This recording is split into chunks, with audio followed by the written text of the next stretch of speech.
বাইরে যাবে না গো? না না, ভালো লাগছে না, ঘরে বসে তো ছাদে উপরে চলো। ছাদে গিয়ে বমি পানি চলে যাবে। হ্যালো বন্ধুরা, কেমন আছো সবাই? আশা করি সবাই খুব ভালো আছো। তো বন্ধুরা, আমি ইমরান এবং তোমরা দেখছো স্টোরি উইথ ইমরান। তো বন্ধুরা, কিছুদিন থেকে শুধু একটাই নিউজ শোনা যাচ্ছে চারিদিকে, যে শফিককে নাকি জেল থেকে ছেড়ে দিয়েছে। হ্যাঁ বন্ধুরা, চারিদিকে শুধু একটাই নিউজ দেখা যাচ্ছে যে শফিককে জেল থেকে ছেড়ে দিয়েছে, কিন্তু সেটা একদমই ভুল, একদমই গুজব। সেই ভিডিও হলো একদমই ফেক। হ্যাঁ, তো তোমরা আগে বলেছিলাম যে গুজবে কান দিও না, কারণ শফিককে এখন পর্যন্ত জেল থেকে ছাড়েনি। তবে হ্যাঁ, গতকালকে শফিক এবং শফিকের শ্বশুরবাড়ি মানে দুই পক্ষ থেকে একটা মীমাংসা হয়েছে এবং খুব তাড়াতাড়ি শফিককে জেল থেকে ছেড়ে দিবে। কিন্তু তাদের মধ্যে কি মীমাংসা হয়েছে এবং শফিককে জেল থেকে কবে ছাড়বে, এই ভিডিওতে সেটা আলোচনা করব। তো তোমরা যারা চ্যানেলটাকে এখন পর্যন্ত সাবস্ক্রাইব করে রাখোনি, তারা চ্যানেলটাকে সাবস্ক্রাইব করে ভিডিওটা শেষ পর্যন্ত দেখতে থাকো। তো চলো এবার মূল ভিডিওতে যাই। তো গাইজ, তোমরা নিশ্চয়ই জানো যে শফিককে কেন জেলে রাখা হয়েছে এবং শফিকের নামে কি কেস দেওয়া হয়েছে। আসলে বন্ধুরা, শফিকের নামে যে কেসটা দেওয়া হয়েছে সেটা কিন্তু টাকা দিয়ে ঠিক হবে না, মানে শফিককে কিন্তু টাকা দিয়ে ছাড়ানো সম্ভব নয়। তাই আমি আগে দুই পক্ষকে বলেছিলাম যে তোমরা একটা মীমাংসা করো এবং যাতে শফিককে তাড়াতাড়ি ছেড়ে দেয়। তবে ফাইনালি গাইজ, দুই পক্ষ থেকে একটা মীমাংসা হয়েছে এবং শফিককে খুব তাড়াতাড়ি ছেড়ে দিবে। হ্যাঁ বন্ধুরা, আর সেটা সম্ভব হয়েছে একমাত্র পল্লিগ্রাম টিভি চ্যানেলের মালিক রবিউলের জন্য। আসলে বন্ধুরা, গতকালকে রবিউল এবং শফিকের বাবা তারার বাড়ি যায়, মানে শফিকের শ্বশুর বাড়ি যায়, এবং সেখানে গিয়ে শফিকের আব্বা ভুল স্বীকার করে। হ্যাঁ বন্ধুরা, ভুল স্বীকার করে। আসলে শফিকের আব্বা সেখানে গিয়ে বলে, মানে শফিকের শ্বশুর বাড়িতে গিয়ে শফিকের আব্বা বলে যে এতদিন আমাদের ব্রেন ওয়াশ করে রাখা হয়েছিল, মানে আমাদের ব্রেনটাকে ওয়াশ করে রাখা হয়েছিল, আর সেই ব্রেনটাকে ওয়াশ করে রেখেছিল রুবেল। হ্যাঁ বন্ধুরা, রুবেল আসলে শফিকের আব্বাকে ভুলভাল কথা বলিয়ে মেয়েটার সঙ্গে ডিভোর্স দেওয়া করেছিল এবং ভুলভাল কথা বলিয়ে মেয়েটাকে খারাপ করেছিল, কি না মেয়েটা ভালো না, এরকম ওরকম, আর সব কিছু করিয়েছিল রুবেল। হ্যাঁ বন্ধুরা, তো শফিকের আব্বা যখন ভুলটা বুঝতে পারে যে রুবেল এই কাজগুলো করাচ্ছে, বা সবকিছু যখন বুঝতে পারে শফিকের আব্বা, সবকিছু যখন ভালোভাবে তদন্ত নেই কি আসলে সত্যিটা কি, তো শফিকের আব্বা যখন ভুলটা বুঝতে পারে যে রুবেলই এসব করাচ্ছে আর মেয়েটাকে খারাপ করাচ্ছে, মানে শফিকের আব্বার কাছে মেয়েটাকে খারাপ করাচ্ছে কিরকম, কিন্তু শফিকের আব্বা যখন সত্যিটা জানতে পারে, তখন কিন্তু শফিকের আব্বা আর রবিও গতকালকে এসেছিল শফিকের শ্বশুরবাড়ি, এবং শফিকের আব্বা ওখানে পুরো ইমোশনাল হয়ে বলে যে আমাদের ভুল হয়েছে, আমাদের এত সুন্দর বউ, হ্যাঁ, যেটাকে আমরা ভুল ভেবেছিলাম এতদিন, হ্যাঁ, মানে কিছু লোকের কারণে, মানে রুবেলের কারণে যে আমরা ভুল ভেবেছিলাম, তো তার জন্য সরি।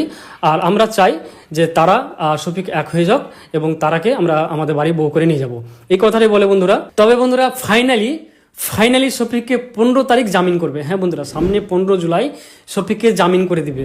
হ্যাঁ বন্ধুরা, আর শফিক যখনই জামিন হয়ে বাড়ি আসবে, সর্বপ্রথম কিন্তু শফিক তারাকে বউ বানিয়ে বাড়ি নিয়ে যাবে। হ্যাঁ বন্ধুরা, তো আসলে বন্ধুরা, যে এতদিন তো শফিকের আব্বার ব্রেন ওয়াশ করে রেখেছিল রুবেল, তো এখন যেহেতু ভুলটা বুঝতে পেরেছি শফিকের আব্বা, শফিক জেল থেকে ছুটার পরে শফিক তারাকে বউ বানিয়ে বাড়ি নিয়ে যাবে। তো এখানে অসংখ্য ধন্যবাদ পল্লিগ্রাম টিভি চ্যানেলের মালিক রবিউলকে, কারণ আজকে যে এত কিছু হচ্ছে বা শফিক যে জেল থেকে ছাড়া পাচ্ছে, সেটা কিন্তু একমাত্র পল্লিগ্রাম টিভি চ্যানেলের মালিক রবিউলের জন্য। তো দেখো, যতই হোক না কেন, রবিউল কিন্তু শেষ সময়ে রবিউল কিন্তু হেল্প করলো। হ্যাঁ বন্ধুরা, আজকে কিন্তু রবিউল হেল্প করলো, রবিউল শফিকের আব্বার পাশে এসে দাঁড়ালো, আর তাই কিন্তু শফিককে ছাড়ানো সম্ভব হলো। আর আমিও কথা বলেছিলাম, দুই পক্ষকে বলেছিলাম একটা কথা, আর এর আগে ভিডিওতে আমি তোমাকে বলেছিলাম যে দুই পক্ষ থেকে একটা মীমাংসা হোক, কারণ টাকা দিয়ে সব কিছু হয় না। দুই পক্ষ থেকে যদি একটা মীমাংসা হয়, তাহলে কিন্তু শফিককে ছাড়ানো সম্ভব। কারণ এতদিন ধরে রুবেল বলে রেখেছিল শফিকের আব্বাকে কি তুমি 5 লাখ টাকা দাও, তাহলেই সবকিছু ঠিকঠাক হয়ে যাবে। তো টাকাতে তো সবকিছু হয় না। আর ওই নিজে বলেছিল যে টাকা দাও, সবকিছু ঠিক হয়ে যাবে, আর ওই আবার দূরে সরে আছে, পালিয়ে আছে। তো বুঝতে পারছো বন্ধুরা, যে মানুষটা শফিকের আব্বার ব্রেন ওয়াশ করে রেখেছে, শফিকের আব্বাকে ভুলভাল কথা বুঝে রেখেছে, সেই কিন্তু এখন দূরে সরে পালিয়ে আছে। হ্যাঁ, আর তো যাই হোক, এখানে পল্লিগ্রাম টিভি চ্যানেলের মালিক রবিউলকে আমার অসংখ্য ধন্যবাদ, কারণ ওর জন্য আজকে এত কিছু সম্ভব হলো। ও যদি শফিকের আবার পাশে না দাঁড়াতো, তাহলে কিন্তু শফিককে ছাড়ানো সম্ভব ছিল না। তো দুজনেই আবার এক হয়ে গেল, মানে শফিক আর তারা আবার এক হয়ে গেল। এটা শুনে আমি তো খুব খুশি, আশা করি তোমরাও খুব খুশি, কারণ দুজনে এক হয়ে গেল। আবার শফিক জেল থেকে বেরিয়ে আবার শফিক আগের মতো ভিডিও বানাবে, ফানি ভিডিও বানাবে এবং তোমাদেরকে এন্টারটেইন করবে। তো যাই হোক বন্ধুরা, রুবেল আমার বিষয়ে অনেক উল্টাপাল্টা কথা বলেছে। হ্যাঁ, তো আমি কিন্তু রুবেলের বিষয়ে কখনো উল্টাপাল্টা কথা বলিনি। হ্যাঁ, কারণ ওর বিষয়ে আমি সব কিছু জানি, কিন্তু তারপরে আমি কাউকে খারাপ করতে চাইনি সোশ্যাল মিডিয়াতে, কারণ আমি ভাবলাম যে সেটা পার্সোনাল ব্যাপার, কারণ আমি কারো পার্সোনাল ব্যাপারে আমি সোশ্যাল মিডিয়াতে আনতে চাইনি, সেটা ভিতরে ছিল। কিন্তু যেহেতু রুবেল আমাকে নিয়ে অনেক উল্টাপাল্টা কথা বলছে, আর আমাকে নিয়ে যেহেতু আমাকে খারাপ করার চেষ্টা করছে সোশ্যাল মিডিয়াতে, তো আমি এবার সত্যিটা বলবো। তো বন্ধুরা, রুবেল কি করেছে আর কি না করেছে আমি এখন পর্যন্ত মুখ খুলিনি, এতদিন কিছু বলিনি ওর সম্পর্কে, কারণ যেহেতু আমাকে শফিক সবকিছু বলতে মানা করেছিল।